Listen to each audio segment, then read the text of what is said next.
are the qualifications, right, to be an MVP? To me, it's stats, it's standings, and it's storyline. And to me, one Pokemon above any of them have this, and it's a pretty clear answer, frankly, in my opinion. It's Koraidon. So let's talk about Koraidon, and let's talk about the journey it's been on. Let's break these things down. First off, the stats. Look, you don't got to convince anybody about the stats. Not anymore. And we'll talk more about that in the storyline part.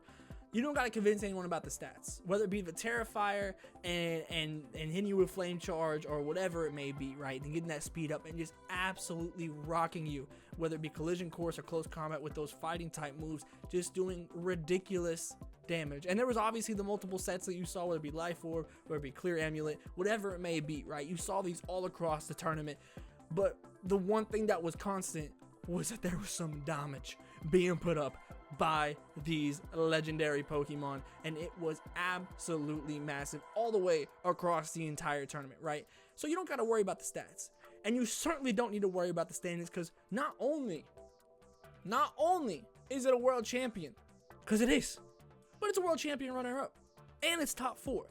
Like, all over this tournament, when you look up and down the standings, you are going to find Koraidon. And that's not something that has always been what you can say about this Pokemon. Because let's rewind. Let's talk about the story.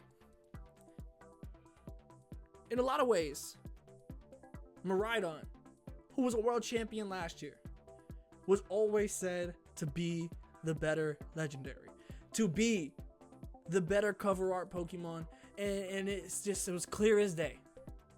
It was clear as day. No debate.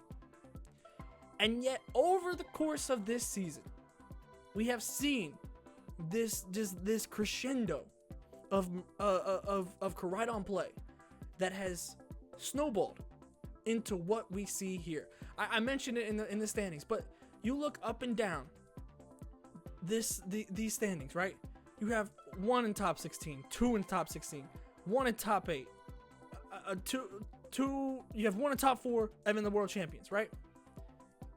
You got what, Koraidon in top 8, top 16, twice. That's it. The story's over. It's a storybook ending for Koraidon here.